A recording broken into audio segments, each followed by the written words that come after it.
Então, agora então nós vamos examinar o quê? Esses temas que estão aqui. Né? Tem aí o oceano, tem uma organização cósmica, a causa originária. Eu vou seguir direitinho o que está aqui. Eu estou com. Para não poder ficar olhando aqui atrás, eu já tenho aqui, né? Para ficar mais fácil para mim. A causa originária, científica, Big Bang, filosófica, tal. O universo é ciência humana, seus limites, estamos só no universo. E as perguntas da altíssima indagação filosófica, quem, quando, como, porquê. Isso aqui vai ser explicado direitinho. Bom, então, agora nós vamos começar com o primeiro tema, preâmbulo. O que é esse preâmbulo? É uma explicação seguinte. Esse mestre que está aqui presente, foi falado, ele é o anjo relator do Apocalipse. Há mais de 2 anos atrás, mais ou menos, porque o João Evangelista estava bem pertinho, menos de 2 anos atrás, na ilha de Patmos, todo mundo sabe, que fica ali nas Cíclades, no mar Egeu. Essa passagem está no Apocalipse, no último livro da Bíblia. Aparece então um espírito maravilhoso que é ele, para o João Evangelista, colocando um pé no mar e na terra. O João Evangelista se ajoelha diante dele e diz: não te ajoelhes diante de mim. Eu sou igual a você, sou filho de Deus também. E diz a ele: pega um livro, um pequeno livro, que é esse aqui, e diz assim: pegue-o e devore-o. Será doce na boca e amargo no ventre. O que ele quis dizer com isso? Que aqui tem ensinamentos maravilhosos, mas tem um ensinamento amargo, que é o Apocalipse. O cálice amargo desta humanidade é o Apocalipse. E muito pouca gente está entendendo bem o que é o Apocalipse. Aliás, dá para contar nos dedos as pessoas que conhecem bem o Apocalipse. Vocês têm que conhecer, inclusive, os símbolos do Apocalipse, do direitinho. Pois bem, então, esse espírito veio em várias encarnações. No século XIX foi Kardec. No século XX, de acordo com as profecias de Kardec, porque Kardec era um profeta também, não é? O Kardec, em obras póstumas, diz claramente que ele achava que ele teria que vir, ou foi avisado que ele teria que vir de novo corpo, em novas condições, para terminar um trabalho tão somente começado lá na França. Ele era um início de uma restauração. Então você vai ter que voltar ao novo corpo, em outras condições, para terminar esse trabalho. Ele tinha um aneurisma, desencarnou do aneurisma, né? Todo mundo sabe, derrame uma veia. E então ele reencarna no Brasil, no começo desse século, desencarnou no ano 2000, no Natal, no ano 2000, às 9 horas e 50 minutos, com 90 anos, e esse pequeno livro que ele mostrou ao João Evangelista, que é uma profecia, já não é mais uma profecia, é uma realidade. Ele veio a carne e escreveu esse livro. Está aqui, o Evangelho de Orações Prodigiosas.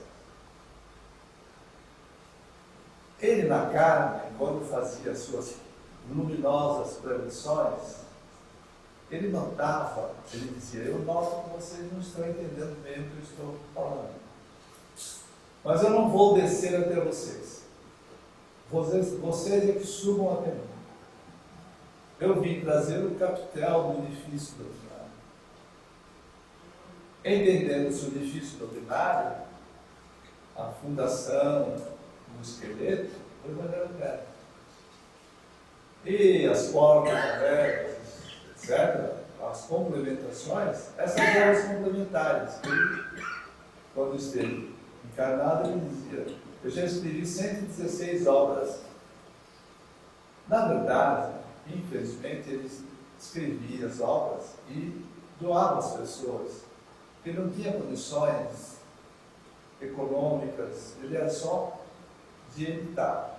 Houve uma época que a Federação Espírita do Estado de São Paulo editou muitas obras dele. Depois ele se afastou da Federação, ficou só. E nós até agora só conseguimos editar 30 obras. 30 obras. Mas essas 30 obras são mais do que suficientes para estarem naquela pequena livraria ali. Ali é a Luz do Mundo. A Luz do Mundo está naquele cantinho ali. São essas 30 obras que, se nós conseguirmos assimilar 20% delas, já está ótimo. Não precisa mais dessas outras obras faltantes. Claro que fazem falta, sempre faz falta, mas as 30 obras são mais do que suficientes. O Evangelho Eterno, mais essas obras complementares, compõem todo esse edifício doutrinário. Então, ele diz: eu não vim falar para cabos e soldados, eu vim falar para generais. Eu não vim falar para locomotivas. Ou melhor, eu não vim falar para vagões, eu vim falar para locomotivas. Isto é, eu vim falar para vanguardeiros. Tudo que eu escrevia nessa encarnação está sendo antecipado. Eu não devia escrever nessa encarnação. Seria para depois de todos os acontecimentos que vão ocorrer, um novo céu e uma nova terra. Então essas obras todas estão adiantadas. E vai ser muito difícil as pessoas acompanharem. Por quê? Ele dizia: a organização espiritual do planeta é de natureza piramidal. É uma pirâmide. Nas bases estão os espíritos mais novos. Os espíritos primitivos da África, Nova Guiné, certo? Os espíritos mais novos estão na base. Depois vem os espíritos intermediários e, no ápice da pirâmide, apenas 5% compõem os espíritos vanguardeiros. Ele veio falar para espíritos vanguardeiros, de vanguarda, para poder entender a obra que ele deixou. Ora, se nós temos na carne, mais ou menos, a demografia planetária encarnada de 7 milhões, uns 400 milhões hoje. Vamos arredondar 7 milhões? 5% são 350 milhões, um pouco mais. Estão espalhados pelos vários continentes do planeta. Então, fica totalmente inviável, não é, chegar até esses 5%, essa obra. Não são todos realmente que vão poder ter acesso a essas obras dele. Uma boa parte desses vanguardeiros estão no Brasil. Por quê? Quando ele veio do Kardec para cá, ele recebeu uma ordem divina. Meu filho Elias, arregimenta-te uma servidora para a terra do Cruzeiro do Sul, e lá, em novo corpo, em outras condições, você vai terminar a obra. Então, tem muita gente aqui que no século XIX era francês e hoje se tornou brasileiros. Vários. Tem muitos vanguardeiros encarnados no Brasil. Por quê? Porque na chamada geografia sagrada, desde a Índia heróica, antiga Pérsia, Grécia, Egito, etc., a França no século XIX, Kardec, agora, na época de Jesus também, né? Agora, o povo designado, não escolhido, designado para capitanear espiritualmente o planeta até o ano 6000, século 60, é o Brasil. É no Brasil que estão encarnados a maioria desses espíritos que vieram da França para cá, que são de vanguarda, são vanguardeiros. E o Brasil está como? Tem condições o Brasil de capitanear espiritualmente o planeta? Está difícil, porque é um país mal governado, ele chama de governantes estúpidos, a palavra que ele chama, ele fala. O Brasil é um país mal governado, nunca teve sorte com governantes. Hoje é um país considerado no ranking mundial o terceiro país mais corrupto do mundo, dominado em grande parte pelos telespastores que massificam, que abrem as televisões mesmo, na mão de quem? O representante de Roma, todo mundo sabe que a Igreja Romana, lá na Europa, caiu. Lá não tem quase mais ninguém seguindo. Mudaram o Papa, espertamente, vieram para cá, o próprio governo brasileiro recebeu de braços abertos, gastou rios de dinheiro e promoveu novamente o representante dessa instituição. E hoje, lá na Europa, ele está se recuperando e é o Brasil que tem que capitanear espiritualmente o planeta. E quem endossa erros, ajuda a perpetuar os erros. Então, o Brasil, para ser realmente, para cumprir essa missão de capitanear espiritualmente o planeta ao século XX, ao século 60, do ano 6000, será uma nova etapa, né? Da maturidade, será um novo ciclo. É difícil a gente, aqui ao resto do chão, com os pés no chão, olhando para o Brasil e vendo o divinismo como está, fica difícil a gente entender como o Brasil vai capitalizar espiritualmente o planeta. Não precisa ser muito inteligente para perceber isso. Pois bem, então, sabendo que seria difícil, então aquelas pessoas que ele falou, vocês que subam até mim, eu não vou descer até vocês, porque ele tinha que escrever no nível que ele tinha que escrever, não podia mudar. Ele escreveu no nível dele, que é já para meados desse século para frente. Então, nós, há muitos anos atrás, na década de 70, eu era novo ainda nessa época, mas eu tinha tido um contato muito pessoal com ele durante vários anos, fui motorista dele durante vários anos. Então eu tive um contato muito grande com ele, eu tenho 37 anos. Ele me ensinou muita coisa, me ensinou para muita gente, não fui só eu não, muita gente esteve ao lado dele. Mas eu tive essa sorte. Resultado, eu me senti na época obrigado a organizar alguns cursos assim, para ir preparando uma juventude na época e conseguir fazer vários cursos. De lá para cá, fui dando cursos para tudo quanto é lado. Nesse local aqui, nós estamos aqui há 17 anos, nesse local, eu já dei 26 cursos. Pensando no quê? Eu fiz, durante todo esse trajeto, eu fui compactando. Porque eu fazia curso de 2 anos e meio, em que se examinavam todas as obras esotéricas, Pela Blavatsky, Aniversa, Bebida, Krishnamurti, todas aquelas obras antigas e tal, Bhakti-Ramayana, os grandes iniciados do Bachelier e tal, eu tive essa oportunidade de fazer cursos com muita gente, vários cursos com muitos vanguardeiros de potencial. E aí o que acontece? Eu cheguei a uma conclusão que não precisava fazer cursos assim tão longos. Ninguém tem tempo mais de ficar lendo obras maciças, olhando Blavatsky. Nossa, a doutrina secreta dela é muito grande, assim por diante, tem vários livros. Quem tem tempo para isso? Tem que cuidar da sobrevivência, que é difícil. Todo mundo, os jovens principalmente, estão lutando pela vida, lutando pelos seus empregos e tal. Então, fui pensando em ir compactando esses cursos e cheguei a um curso assim básico, um programa básico de introdução ao divinismo. Básico. Não para poder, como se fosse uma escadinha para entender as obras dele. Porque é um salto muito grande para chegar nele. A gente nota que as pessoas que pegam a Tagênia pela primeira vez totalmente neófitos, jejunos, tem uma dificuldade enorme, porque não é uma obra assim didática.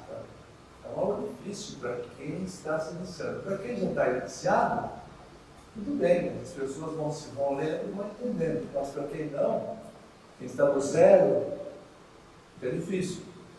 Então, esse curso que eu vim dando, fiz um programa básico, bem enxuto, e é evidente que eu sou obrigado, para cada palestra, sou obrigado a falar, prestar muitas informações num gole só, assim. Fica difícil. Então, o que acontece? Vai ficar mais fácil. Agora, uns tempos para cá, fica mais fácil por quê? Uma que nós já estamos gravando. Fizemos um site, esse site está muito bem organizado, lá tem vídeos e tem inclusive uma sinopse de todas as palestras. E recentemente, algumas pessoas aí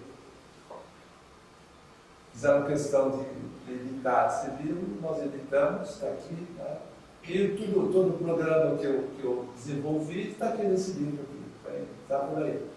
Está no site, quem quiser fazer download pode fazer, tudo direitinho. Então, é um curso compactado, sintetizado, básico, não tem nada de excepcional, para que as pessoas se preparando, entendendo esse mecanismo básico, cheguem às obras dele e entendam as obras dele com mais facilidade. Quer dizer, apenas básico, não passa disso. Quem realmente é o grande doutrinador é ele. Então é uma escadinha que a gente está tentando colocar muito bem. Esse programa básico, eu tenho aqui. O primeiro tema é esse que nós vamos explorar hoje, a cosmovisão. Depois nós vamos explorar o quê? Deus. Claro. Nós vamos falar um pouco sobre Deus, vamos ver o que é possível falar sobre Deus. E o chamado código imortal, às vezes regentes fundamentais. A lei de emanação, do movimento, de existência e imortalidade. Então, na próxima palestra o tema será esse: Deus e essas 4 leis. A seguir, nós vamos estudar a habitação cósmica, que é a nossa terrinha. Nós conhecemos muito a nossa terra, geografia, história, etc. e tal, no aspecto físico. Mas pouca gente conhece sobre o aspecto metafísico. Meta quer dizer além do mundo físico, que é o mundo astral, o mundo espiritual. Então nós temos que entender que a Terra, a nossa terrinha, não é só o mundo físico, tem o mundo metafísico, o mundo espiritual.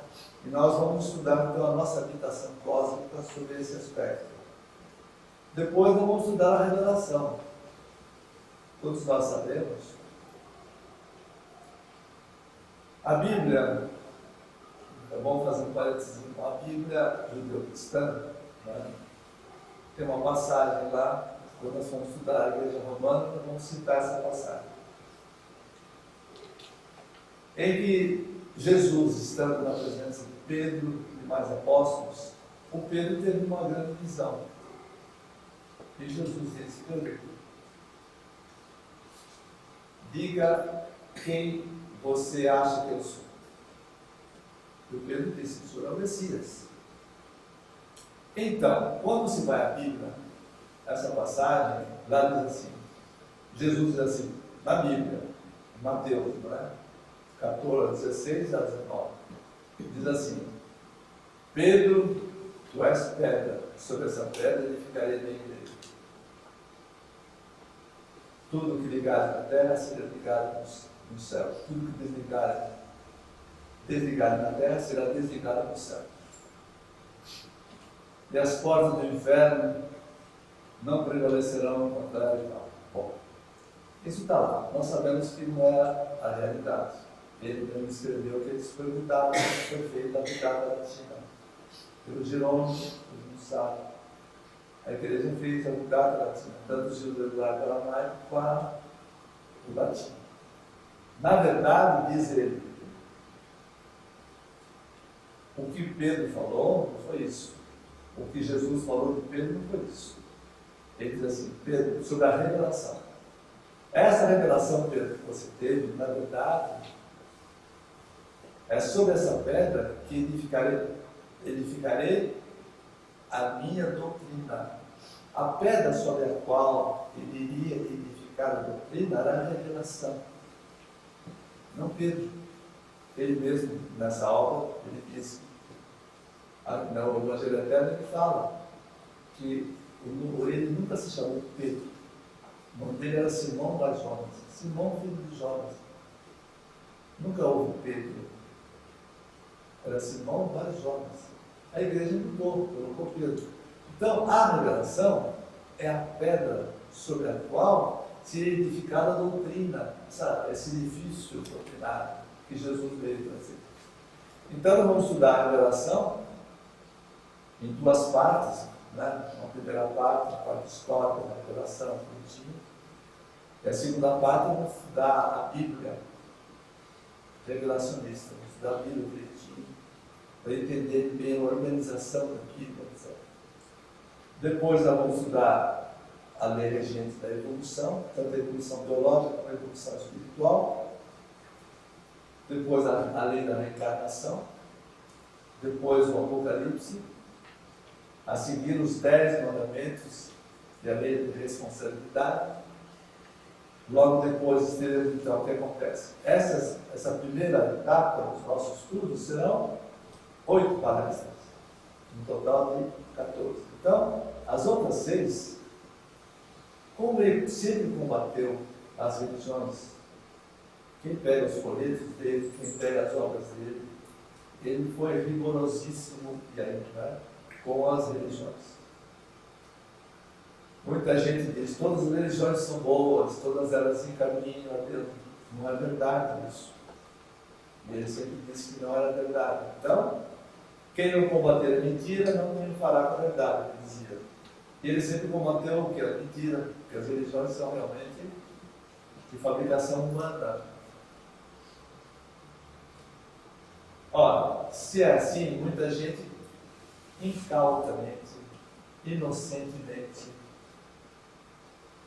tolera essas religiões todas que estão por aí.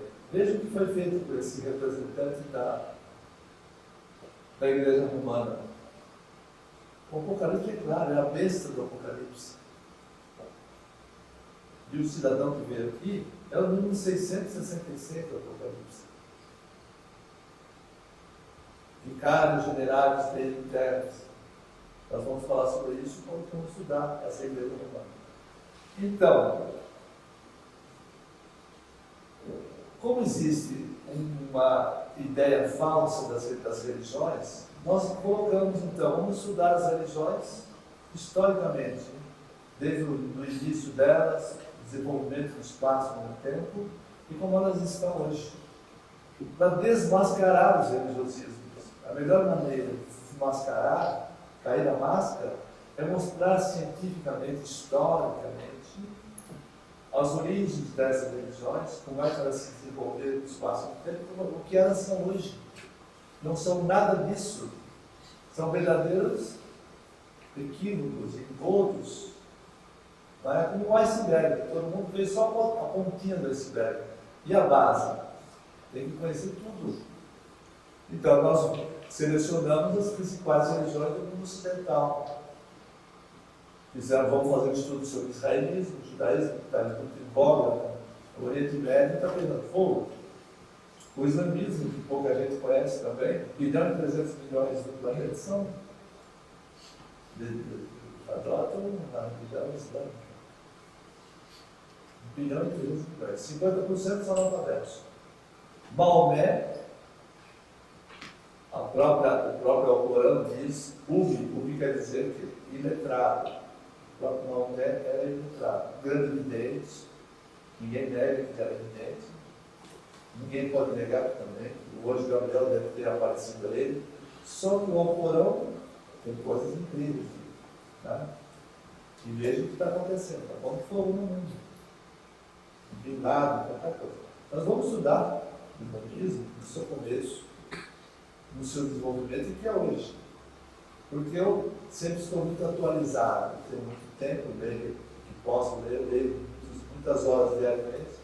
Então eu estou muito atualizado a respeito dessas religiões todas que estão aí. Então nós podemos fazer um estudo bem atualizado dessas religiões. O islamismo, a própria igreja romana, o protestantismo. Esse mestre sempre dizia que mente de Bíblia na mão, não é? Que desvia as pessoas dos textos bíblicos importantes, ou dá falsas interpretações, chamado falso profeta. Isso está no Apocalipse. E os telespastores, todos, são da linha protestante, porque o protestantismo é o nome genérico. Todas aquelas religiões que não aceitam o Papa são consideradas religiões protestantes. Depois vamos estudar o Kardec e o Espiritismo. Muita gente acha que o Espiritismo é uma religião, não é uma ciência. Claro que é uma ciência. Tá? Depois vamos estudar Jesus, que é o modelo nosso. Então, estudar Jesus direitinho, como ele nos ensinou direitinho. Depois vamos mostrar historicamente que sempre, de épocas imemoriais, desde priscas eras, que a doutrina do caminho do Senhor vem sendo ensinada esotericamente nos cenários fechados, depois houve 3 aberturas, etc. E vão verificar que sempre foi divinismo, porque divinismo, a doutrina do caminho do Senhor é divinismo. Então, o divinismo nada é mais que o espiritismo divinismo. O espiritismo, que é a base, que é a revelação, e a doutrina. Difere um pouco do espiritismo kardecista. Então, há 2 espiritismos, o kardecista e o divinista. O kardecista ficou preso, infelizmente, o espiritismo kardecista ficou preso no século XIX, na codificação.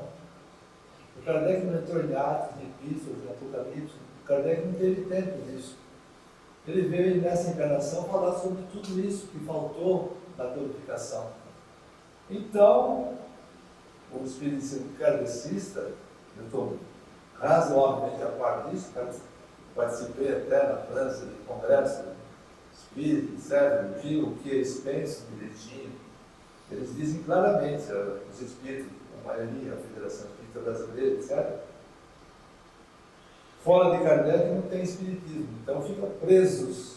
E o próprio Kardec foi o início de uma restauração. O término foi aqui, e as aulas póstumas. Então o Kardec se equivocou, não é verdade o jeito que o Kardec disse. Tem alguns autores espíritas, um deles, eu tive até um diálogo com eles, 30 anos atrás. E ele escreveu uma obra muito conhecida contra o divinismo. Eu tive esse contato também. O ser espiritual me levou lá no auditório das Flores e tal, já desencarnou, não desencarnou bem, e eu não vou citar nome para não prejudicar. Mas então, o espiritismo mesmo está bloqueado, fazendo sessões de desobsessão, pagando luz. Está fazendo sessões, aquelas sessões de Kardec, tipologia, transporte para cá, telecinese, aquelas coisas todas. Ainda mais isso. Agora é a hora das faculdades mediúnicas mais ativas. Vidência, desdobramento consciente, dupla vista. Né? Há muitos espíritos predestinados, encarnados, e tem faculdades mediúnicas maravilhosas. Então, aí bloqueados, estão desviados. Quantos médios estão agora tomando remédios equivocadamente? Remédios desnecessários, porque mediunidade não é doença. São talentos que Deus deu, uma graça divina.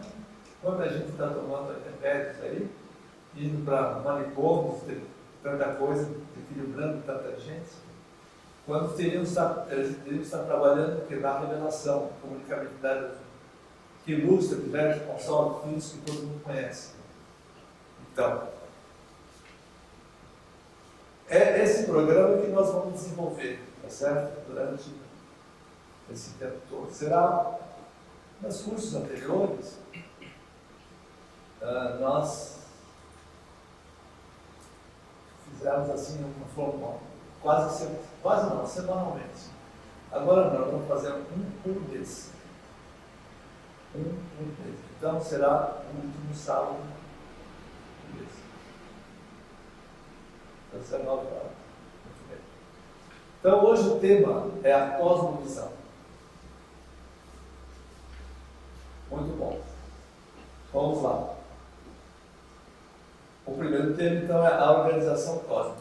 Esse mestre escreveu nas suas obras o seguinte: quanto mais pequeno o espírito, menos cósmico ele será.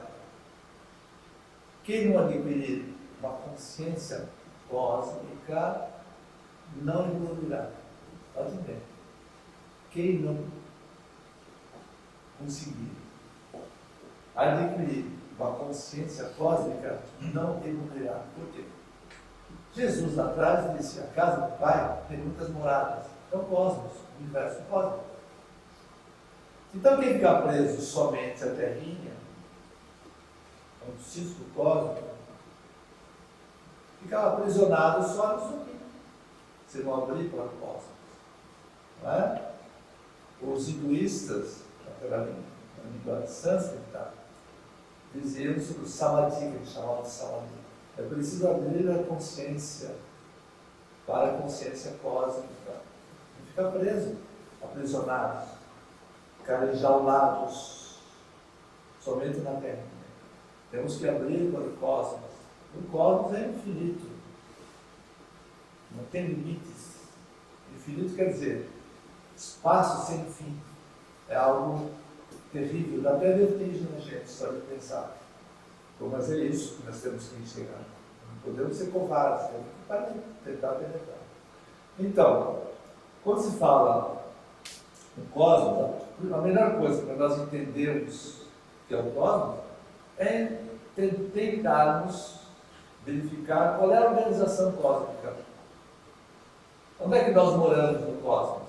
Qual é a nossa habitação cósmica? Onde é que fica a terrinha do cosmos? Nós ficamos perdidos no universo. Nós estamos na nave espacial Terra, e sob duplo movimento de rotação e translação em torno do Sol, estamos girando a 100 mil km/h agora. Parece que nós estamos parados. Estamos girando a 100 mil km/h, é uma coisa terrível. Assim os demais planetas e tal. Então é preciso a gente saber se posicionar diante do cosmos. Para se posicionar, é preciso entender uma organização. Quando você entra numa empresa qualquer, a primeira coisa que a gente vai aprender é o quê? É o organograma da empresa. Onde é que eu vou trabalhar? Ah, o seu departamento é esse, tal, está assim, assado, tal. Organograma. Nós habitamos o cosmos, conhecemos a organização cósmica. Então, quem dá a chave é Pitágoras. Esse mestre se chama. O Pitágoras dizia: do um ao múltiplo. Do múltiplo ao múltiplo. Da unidade à multiplicidade, da multiplicidade à unidade. O que quer dizer isso? O próprio Pitágoras dizia: o universo é constituído de números. É verdade, é matemático. O universo é matemático.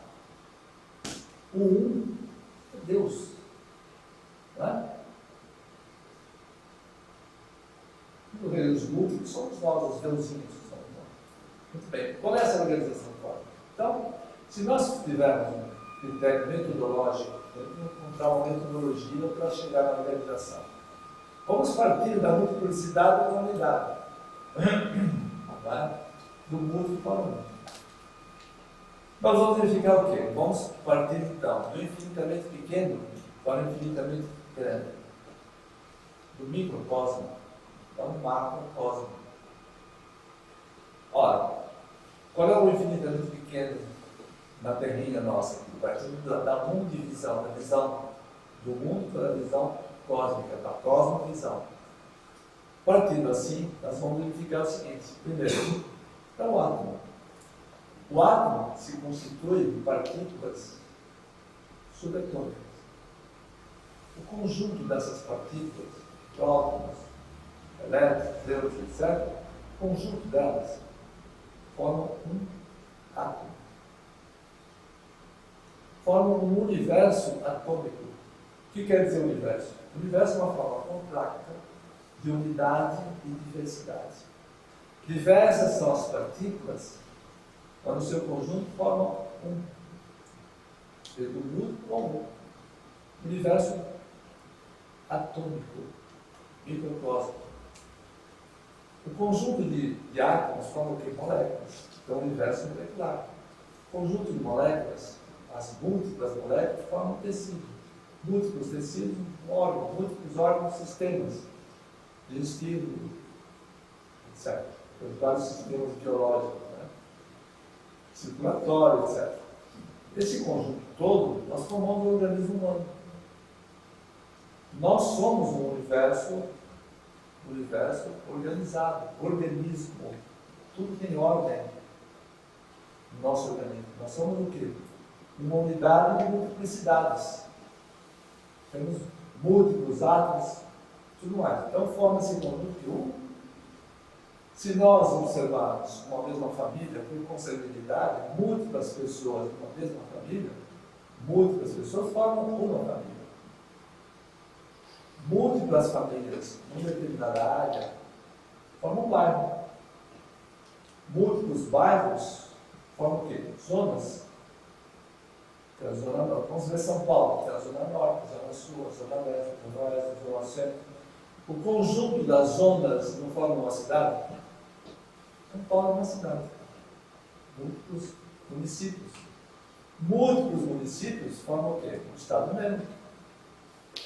Múltiplos estados membros formam regiões. Região norte, região sul, leste, sudeste, central. Múltiplas regiões formam o quê? Um estado-nação. Brasil. Múltiplos estados-nações, uma determinada área, formam os continentes. Múltiplos continentes formam o quê? Um globo terrestre. A terrinha nossa é um universo global, terráqueo, terrestre. É um universo. Só que é um universo global. Agora, se nós pegarmos todos os planetas que formam o nosso sistema planetário, Mercúrio, Vênus, Terra, Marte, Júpiter, Saturno, Urano e Netuno, são só 8, viu? Plutão já não é mais considerado planeta, é planetóide. São 4 planetas rochosos, os 4 primeiros que eu falei, e 4 planetas gasosos. O nosso sistema planetário é composto de múltiplos planetas. Múltiplos planetas formam um sistema planetário. Múltiplos sistemas planetários formam um sistema de sistemas.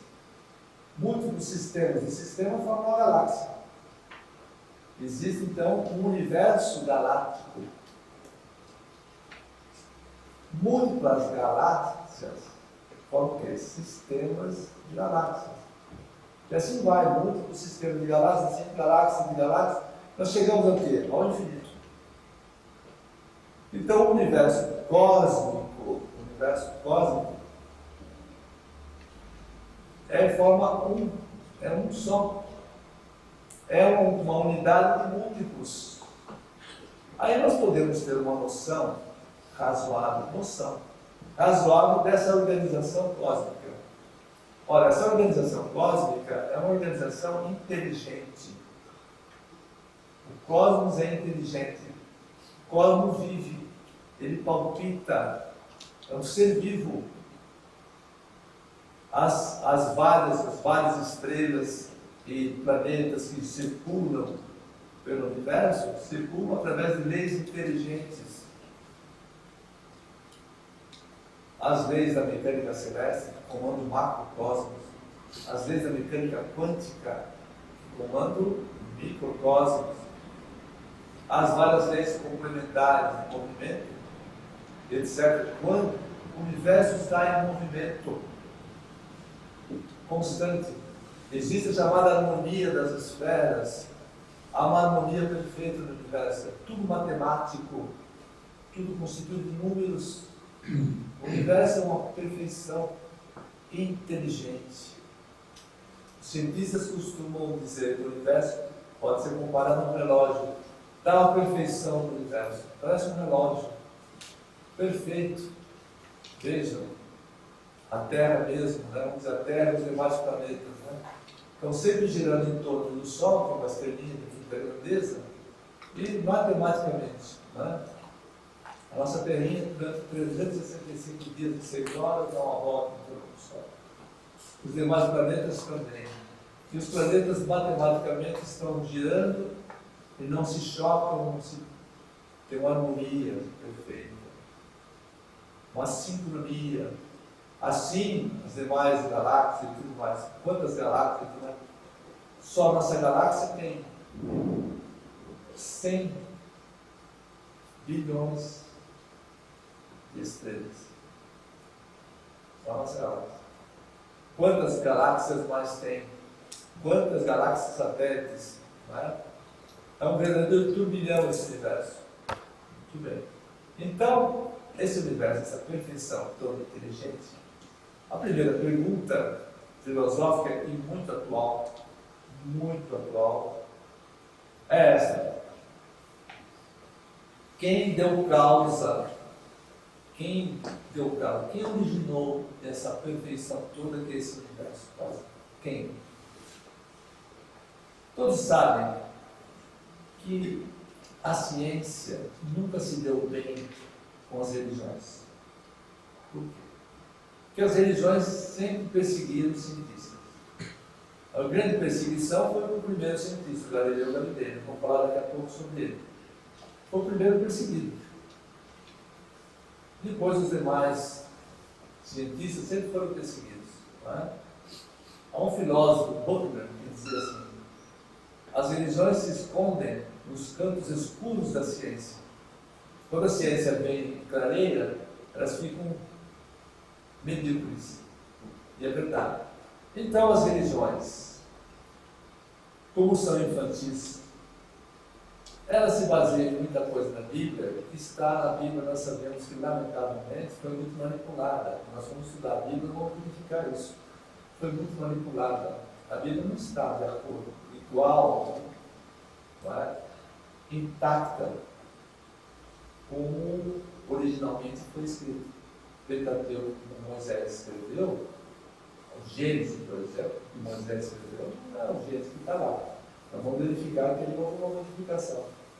E lá na Bíblia infantil, da mulher, aquelas coisas todas, não tem sentido aqui. A própria origem do universo, do Gênesis, é muito fraquinha. Se forem lá, os cientistas não aceitam isso, de jeito nenhum. Então o que acontece? Essa luta de ciência e religião, a ciência sempre perdeu. Quem leu essa obra, o Código da Vinci, o Dan Brown, ele fica chamado Illuminati, são cientistas que brigam com o Vaticano, aquela coisa toda. Quem entendeu bem aquilo ali, o Dan Brown aproveitou bem, ele deve conhecer bem esse lado, né? A ciência e a religião nunca se deram bem por essa razão.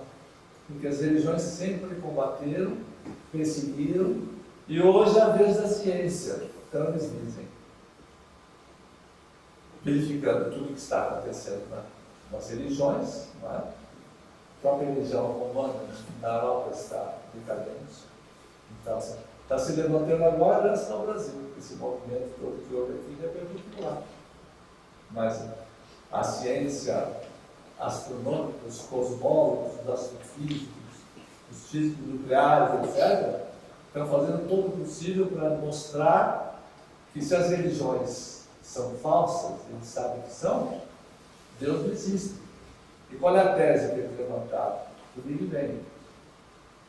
Essa tese do Big Bang é uma tese atualíssima, porque está nas universidades da Europa toda, de Cambridge, de Oxford, todas as universidades de Paris, tudo só se fala em Big Bang. Os meios acadêmicos, só Big Bang. Muita gente que é cética e tal, não, estou sossegado. Eu sempre fui cético e tenho razão. Se eu fui sempre agnóstico, eu sempre fui a razão. Por quê? É o Big Bang. As revistas trazem o Big Bang. Né? E o que é o Big Bang? Pouca gente sabe.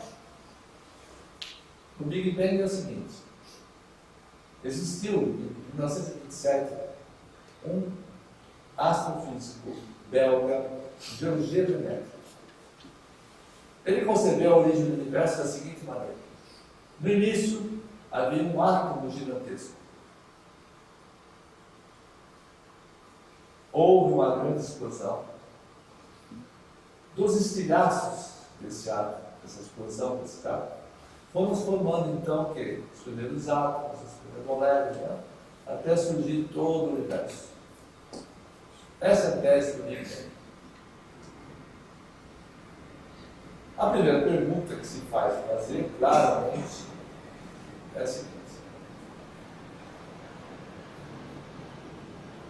quem é que deu causa a essa explosão? O nada. Mas o nada ainda existe. Existe nada? Não. O nada não existe. É um ser inexistente. Não existe.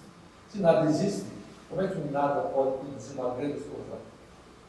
E quem é que produziu esse átomo gigantesco? Não há efeito sem causa. O átomo é feito. Quem é a causa? Eficiente. Para surgir esse átomo gigantesco. São indagações que os cientistas não têm como responder. São indagações irrespondíveis. Então, a primeira coisa que se diz assim, se fala como essa tese científica é realmente bem facilmente refutável. Qual seria outra tese? Bom, tem outras teses. Há tese de multiversos, um outro universo só, mas múltiplos universos.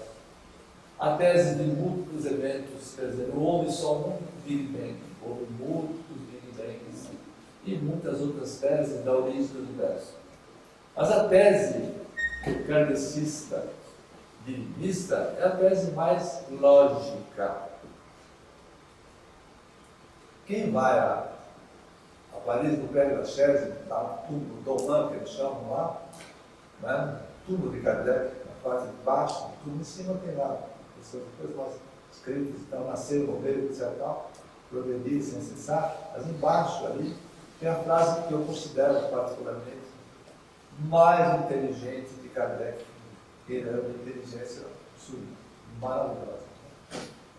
Ele diz assim: não há efeito sem causa. A todo efeito inteligente, necessariamente tem que ter uma causa inteligente. Se nós quisermos saber qual é a potência dessa causa inteligente, ela está na razão direta da grandeza dos efeitos. O universo é inteligente. A causa tem que ser, porque a potência dessa causa tem que ser ilimitada. Se o universo é ilimitado, é infinito, essa causa tem que ser infinita. Daí a onipotência divina. É uma mente universal, não está nessa oração. Na oração a Deus, eu sou a mente universal. Então existe uma mente universal que deu causa a todo esse universo manifestado. E que essa causa inicial, o princípio único, existia ou preexiste a todo esse universo. O universo é uma decorrência dessa mente universal. É uma tese muito mais inteligente do que o Big Bang. Qualquer criança entende isso. É de uma logicidade incrível. Custa crer que os espíritas não exploram bem essa frase de Kardec. A chave é essa.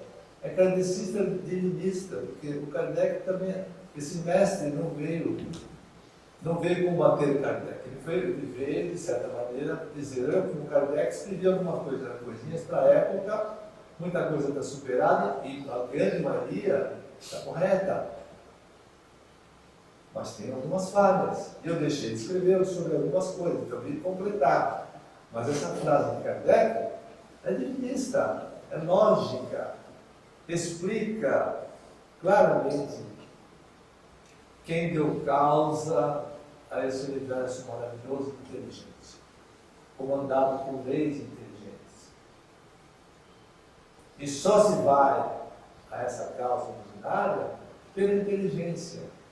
Nós somos inteligências relativas e essa causa ordinária é uma inteligência absoluta. E o relativo não consegue explicar o absoluto. Não dá. É impossível.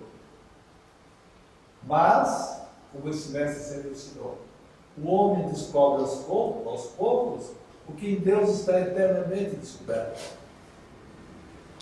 Aos pouquinhos, nós vamos descobrindo, vamos nos aproximando dessa mente universal. Nossa mente vai se aproximando cada vez mais do que com os conhecimentos que cada um vai adquirindo, vai se aproximando cada vez mais dessa mente absoluta. Bom, então, no caso aí, nós estamos analisando a causa ordinária.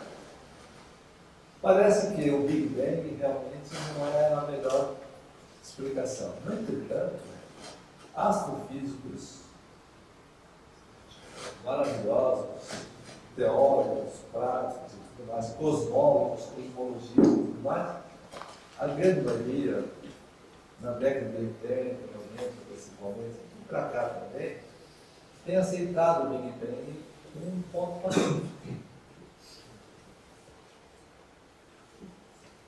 O que é muito lamentável. Bem, o terceiro tema é o universo, a ciência humana e seus limites. Bom, para demonstrar que o Big Bang não é tudo isso que pensa que ele é, seria muito bom nós examinarmos como é que está a nossa ciência humana. A que ponto a ciência humana chegou? A própria ciência humana diz o seguinte: nós só conhecemos 5% do universo. 5%.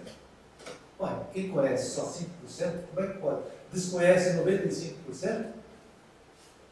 Como é que pode afirmar uma tese como essa? Que o Big Bang é que deu início a todo o universo. Se conhece só 5%? E os 95%? Há muita coisa por descobrir.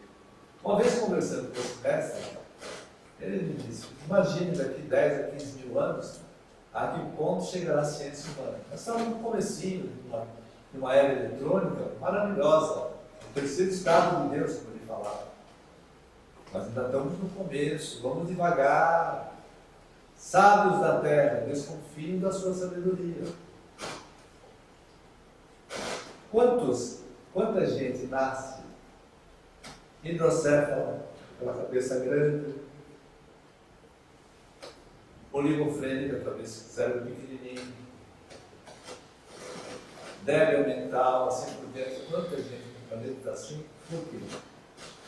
Karmicamente é fácil entender, porque usaram mal a inteligência.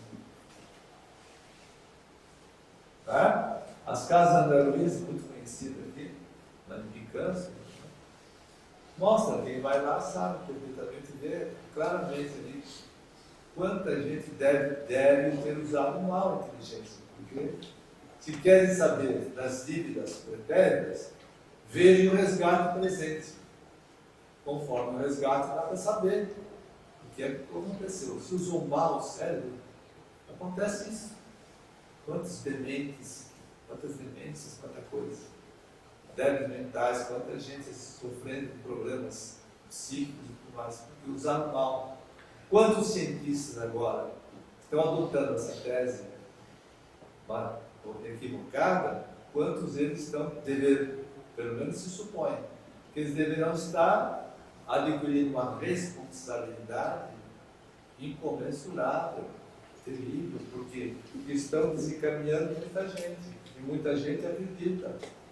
Eu já conversei com muitas pessoas que são geralmente céticas, dizem: olha, Big Bang explica tudo, acabou, não nada, depois não nada e acabou. Quanta gente lê revistas, jornais, tudo no mundo inteiro, falam Big Bang. Então olha a responsabilidade desses cientistas todos que estão divulgando tudo isso. Bom, então, quais seriam os limites da ciência humana? Bom, nós sempre procuramos examinar tudo do início. Da história, existe a história da ciência. A história geral, todo mundo sabe. E cada aspecto da vida tem o seu histórico. A ciência tem a sua história. Qual seria a história da ciência? Se nós formos lá atrás, jogando o anzol da história, vamos dizer assim, vamos verificar que foi em Pitágoras, assim, quem mais formulou uma teoria muito correta, que era a heliocêntrica. Pitágoras, um grande iniciado, se iniciou no Egito, ficou lá 22 anos nos tempos essênios do Egito.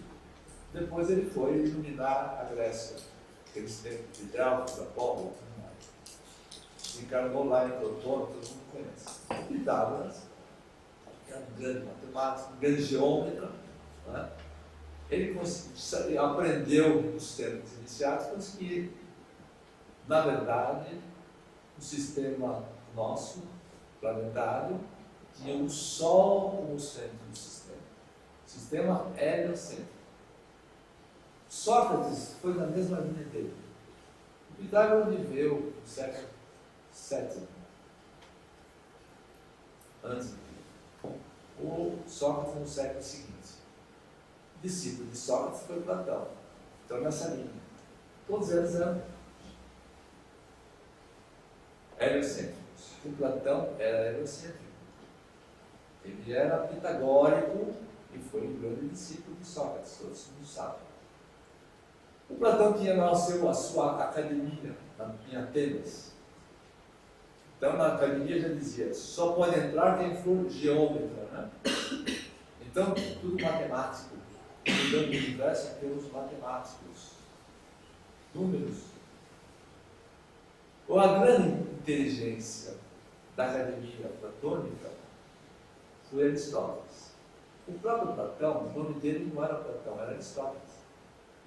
O nome dele era Platão porque ele tinha ombros largos e era um grande atleta na época, fazia tudo quanto esporte e tal. Então, ficou para não confundir com o discípulo dele que se chamou Aristóteles. Mas esse discípulo Aristóteles, que é o discípulo dele, mais inteligente, ele disse em grego, mas passou para nós em latim: amigos pláticos, serem mais amica veritas. Eu sou amigo de Platão, dizia ele, mas sou mais amigo da verdade. Ele dissentiu de Platão, falou: não, eu não concordo. Para mim, o centro do sistema de verdade é a Terra. E a Terra é imóvel. E foi mais longe. A Terra é o centro do universo. Olha onde foi parar o Aristóteles. A Terra era imóvel e era o centro do universo, não o centro do sistema planetário. Aristóteles. O Aristóteles não tinha aparelho nenhum. Ele não tinha relógio, ele não tinha termômetro, não tinha balão, não tinha telescópio. Ele foi muito arrojado. Eu vou ser franco dizer assim, uma encarnação minha, eu fui discípulo de Aristóteles. Então devo conhecer um pouquinho. Então, o Aristóteles teve seguidores. O Ptolomeu, de Alexandria, já no século II, o Aristóteles viveu no século IV antes de Cristo, Platão no século V. Houve uma sequência, né? E em Ptolomeu viveu, então, vivia em Alexandria, cidade fundada por Alexandre, todo mundo sabe. Já no século II, ele adotou a tese aristotélica do geocentrismo e escreveu uma obra chamada Almagesto, que passou para a Idade Média. Na Idade Média, a igreja mudava em tudo. Só que a igreja andou adotando uma tese de um teólogo seu, Santo Tomás de Aquino. O Tomás era do Tomás de Aquino, que é a cidade de Aquino. A cidade de Aquino fica ali na campanha, ali não, no centro da Itália, na Canela da Bota. Esse Santo Tomás de Aquino, ele resolveu dar uma explicação científica para as teses da igreja. Então ele quis ler Aristóteles. Só que ele não ia ler. Então ele leu Aristóteles através de dois espanhóis, Averroes e Avicena. e formulou a tese e adotou a tese geocêntrica, do geocentrismo. Escreveu a Suma Teológica e várias outras obras. E a igreja, então, adotou a tese de Santo Tomás de Aquino. Saiu do agostinianismo, que era o agostinianismo, Santo Agostinho, era de origem neoplatônica. Neoplatonismo, ideias, idealismo platônico. Eles passaram a usar o naturalismo aristotélico, olhando para baixo. Tem até uma pintura nos museus da Europa, em que o Platão aparece olhando para cima e o Aristóteles olhando para baixo, para diferenciar, né, as concepções filosóficas de ambos. Então, a igreja adotando a tese aristotélica, ficou o aristotélico tomismo. Isso na Idade Média, século XIII. E a igreja adotando tornou aquilo dogma. Quem fosse contra o dogma do geocentrismo ia ser condenado pela Santa Inquisição, provavelmente. Ele ia por aquelas masmorras infectas, aguilhões, passando a pão e água, para costume, ou então era queimado nas fogueiras da Santa Inquisição. Não se podia pensar mais, por isso que a Idade das Trevas era a Idade Média, a Idade das Trevas. Obscurantismo total. Já no século XV, então já estamos nos tempos modernos, surge o Nicolau Copérnico, da Polônia. Nicolau Copérnico, que era um astrônomo, ele adquiriu toda a cultura da época. Ele andou pelas universidades de Bolonha, Padua, Ferrara, um homem sábio, e escreveu uma obra chamada Das Revoluções do Orbe Terráqueo, ou Das Revoluções do Orbe Terrestre. Aí, quando ele fala das revoluções, já pressupôs o quê? Movimento. O geocentrismo, a Terra é imóvel. Já contrariou o geocentrismo. E concebeu que realmente o centro do sistema planetário é o Sol, não a Terra. Contrariou o geocentrismo. Não se tem notícia de que a Inquisição o tenha pego. Não sei como é que ele escapou da Inquisição. Na Alemanha, John Kepler também adotou a tese copérnica, ou heliocêntrica. Mas, um pouco para frente, surge o maior filósofo renascentista de todos os tempos. De todos os tempos, de todo o Renascimento, claro.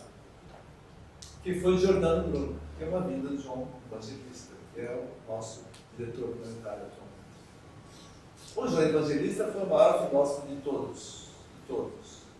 Ele saiu dessa tese medíocre, dessa discussão medíocre de geocentrismo, de heliocentrismo. Ele foi para o universo. Escreveu uma obra do infinito, do universo, dos mundos. E Deus é imanente a tudo, quer dizer, ele rompeu tudo aquilo medíocre que tinha na época.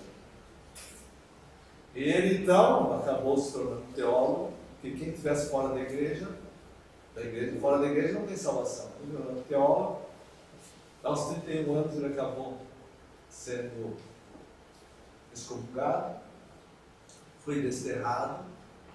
Aí ele começou a peregrinar pelas maiores universidades da época, da Europa, Paris, Londres, etc., pregando a liberdade de pensar, aquelas coisas todas, o protestantismo também. Né? O fato é que ele foi, então, um grande filósofo e já pensando em termos de universo, não pensando mais só no sisteminha pequenininha que é o sistema planetário. A estrela ao Sol é uma estrela de quinta grandeza, medíocre. Os planetas também perto do restante do universo. Mas, então, essa etapa, esse segmento da história, é meramente teórico. Agora nós vamos entrar no segmento prático, científico. Então, no século XVII, em 1610, Galileu Galilei, nascido em Pisa, professor da Universidade de Pisa, aristocrata, aquela região ali, a Toscana, né? Ele escreveu uma obra, Dissertação sobre os Astros. E foi inventado para ele um telescópio. Com esse telescópio, aumentava 32 vezes.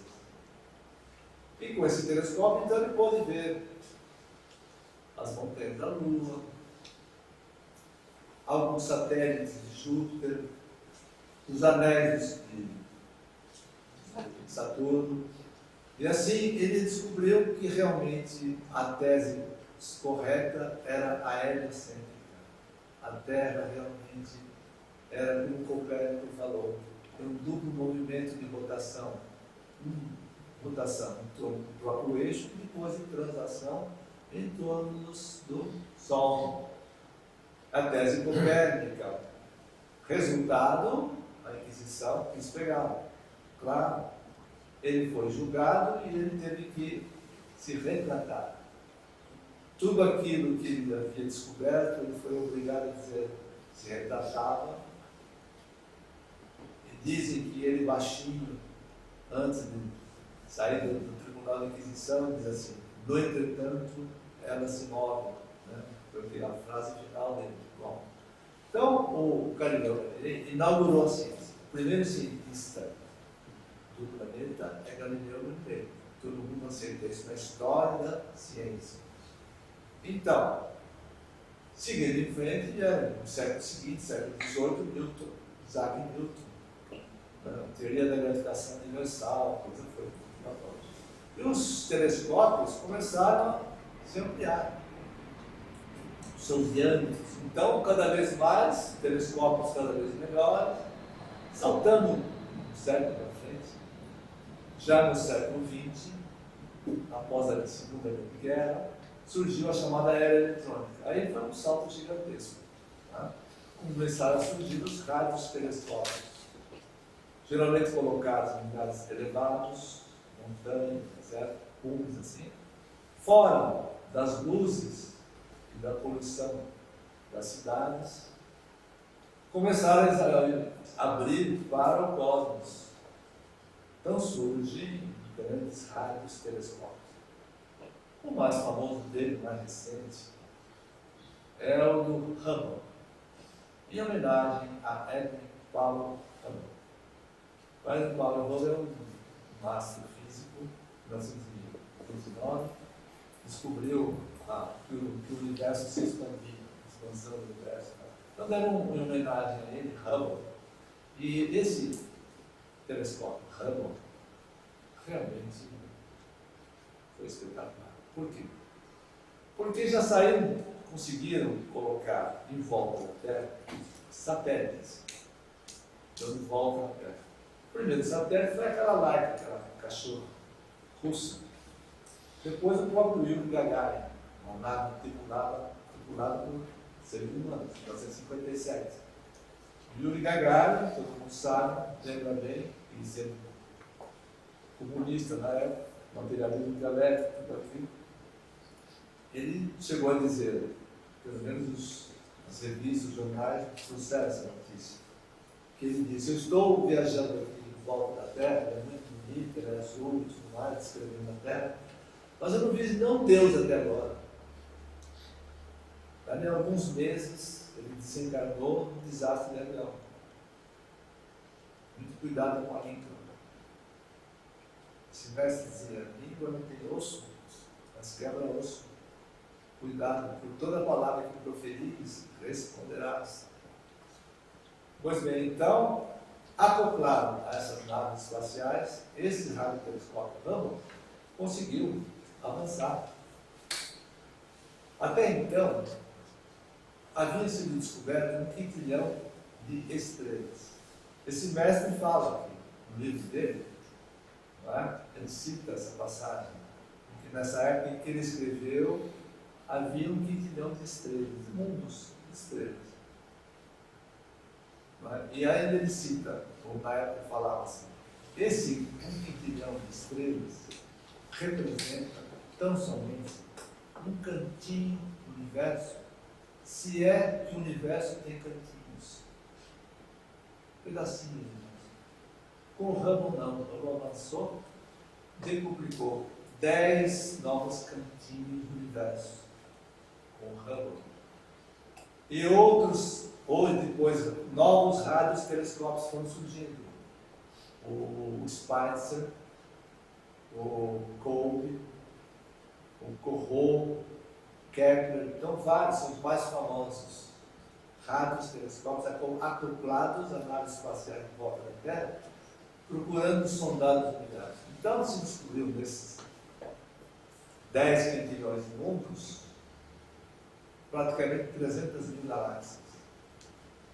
Esse é um limite hoje com relação às estrelas. Com relação aos planetas. O que é que se descobriu fora do sistema planetário? No sistema planetário nós estamos ainda mais ou menos conhecendo. Mas fora dos sistemas planetários, chamados exoplanetas, fora, muito pouco. Sabe-se, por exemplo, essa notícia para mim é de 3 semanas atrás, que já descobriram fora do sistema planetário 500 planetas. 500. De que jeito? Vendo assim diretamente? Óbvio, não. Como? Os cientistas ficam observando os seus rádios telescópios. E quando vê que uma estrela tremula um pouquinho, trepida um pouquinho, sabe que tem um planeta orbitando ali. E que o planeta normalmente tem uma massa superior à de Júpiter. Júpiter é 140 vezes maior que a Terra. A Terra, pegar uma ervilhazinha de diâmetro de 1 centímetro da Terra. Pega uma esfera de 1,40 m, a Júpiter, para ver o tamanho da Terra perante Júpiter. E todos esses planetas, eles acham, matematicamente fazem os cálculos, que estão orbitando em volta dessas estrelas, né? Eles vão calculando e chegaram à conclusão que já tem 500 planetas que eles flagraram nessas condições. Mas visão direta? Não. Tem alguma visão direta? Recentemente, há alguns meses atrás, através do Spitzer, que é um radiotelescópio acoplado a uma nave espacial, descobriram 2 planetas que são entre 10 e 20 vezes maior do que a Terra, são pequenos, através de rádios infravermelhos, etc. Uma tecnologia muito espetacular. Descobriram, viram esses 2 planetas, que estão aqui há alguns anos-luz, pequenininhos, são vizinhos de nós aqui, estão na nossa galáxia ainda. Vejam, no espaço sideral, a luz caminha 300 mil km/h, números redondos, 500 mil km/h por segundo. Esses planetas estão a alguns anos-luz. Alguns anos-luz aqui. Um ano-luz são 10 trilhões de quilômetros. Um ano-luz.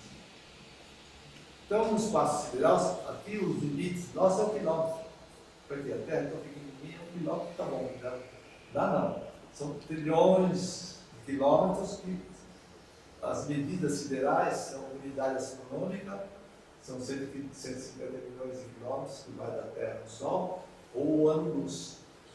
Pois bem, então, até agora, os limites da nossa ciência são esses. Estamos engatinhando. Ainda que a era eletrônica seja maravilhosa, conhecer o estado de Deus, como ele falou, e a Terra já está galopando rumo ao universo, sondando o universo, já tem ônibus espacial, né, que sai do cabo canaveral e tudo mais, já com tripulação de estados americanos e russos juntos, tudo aquilo que é muito caro, né, já tem sondas, aquela Voyager, tem uma sonda que já foi solta em 1977, já está caminhando pela nossa galáxia, já a trilhões e trilhões de quilômetros daqui, sondando, mas ainda muito insuficiente, muito pouquinho. Então, a nossa ciência ainda é muito precária. se é muito precária, não tem condições nem de ver planetas pertinho daqui, como é que vai afirmar que houve uma grande explosão? Para que seja ciência, é preciso flagrar a grande explosão. Como flagrar? Não tem nenhum instrumento na Terra em condições de flagrar a grande explosão. O que está vendo agora, que é recente, é o seguinte: esse cobre que eu citei, chama-se Cosmic Background Explorer, explorador do quintalzinho do cosmos. 2 cientistas americanos, através desse cobre, um rato telescópio, dizem que até ganharam o prêmio Nobel por isso. Dizem que viram o finalzinho da grande explosão. O final, mas não viram a grande explosão.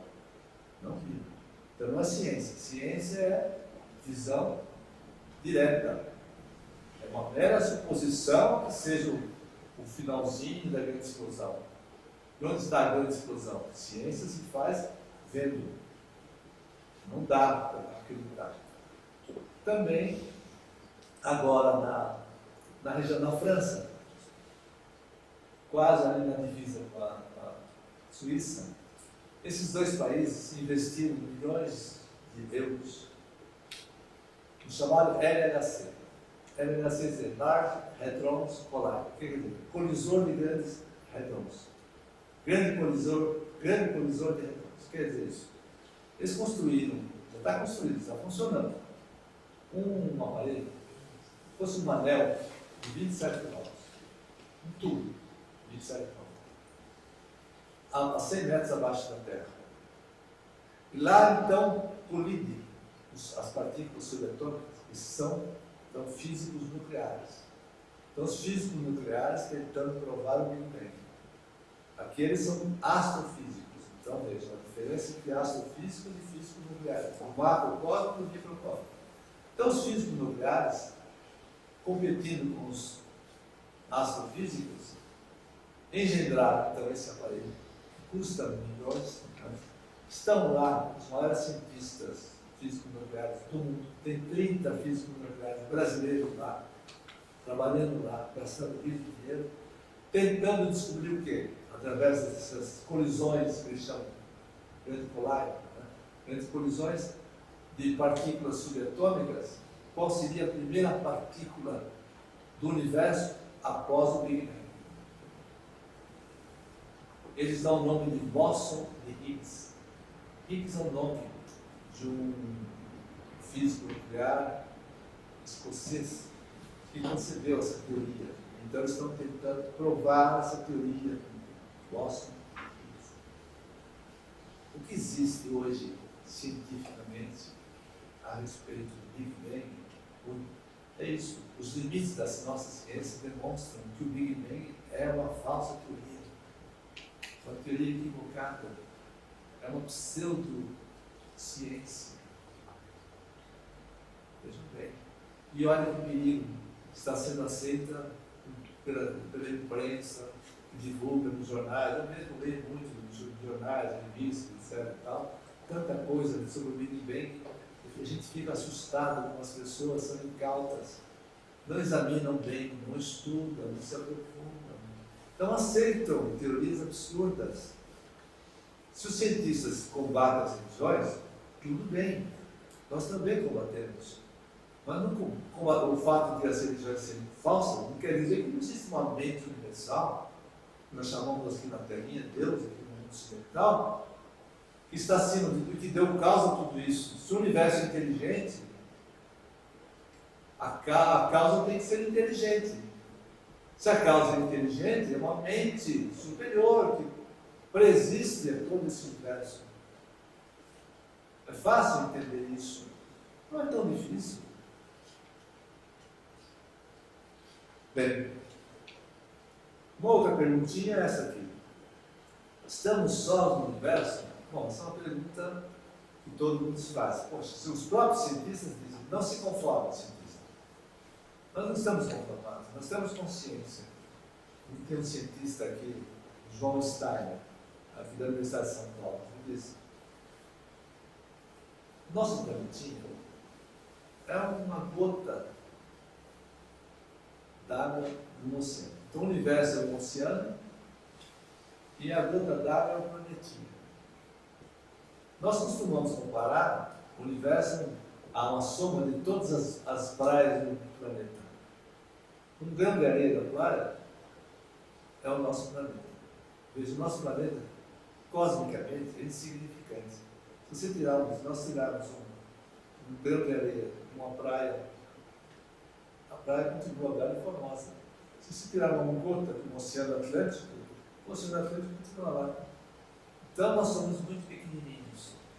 Então eles ficam imaginando, eles que têm essa consciência da estrutura cósmica, muito mais que nós, que trabalham todos os dias com isso, a gente só procura ter informações que eles nos passam.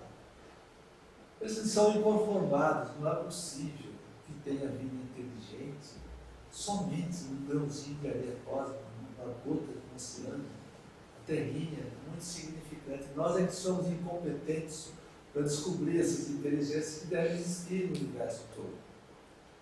Se Jesus não falou, a casa do Pai tem muitas moradas, é lógico que deve existir uma humanidade cósmica. Só tem a humanidade planetária? Só vida inteligente aqui? Nós necessariamente deveremos pertencer a uma humanidade cósmica, que é o conjunto dessa multiplicidade de humanidades a qual nós estamos inseridos. Então, os cientistas, cientificamente, estão procurando de uma maneira incrível. Tem os radiotelescópios hoje no mundo inteiro, cada vez crescendo mais. Eu recebi uma informação essa semana de um conjunto de telescópios aqui, que foi construído aqui no Chile, chama-se ALMA. É espetacular. Estão buscando tudo isso. Então tem muita gente procurando sinais inteligentes. Há muita gente que fala de discos voadores, né?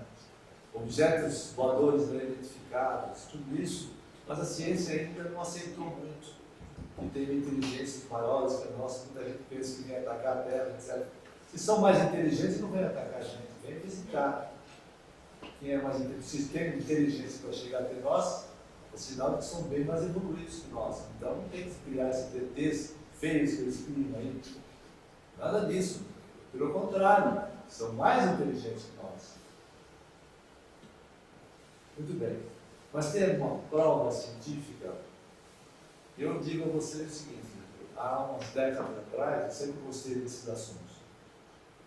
Eu procurei uma revista científica e lá dizia assim: cientistas russos, naquela época a Rússia estava bem avançada, continua sendo avançada nessa área tecnológica, de astrofísica e tudo. Cientistas russos, através de radiotelescópio, captaram sinais luminosos,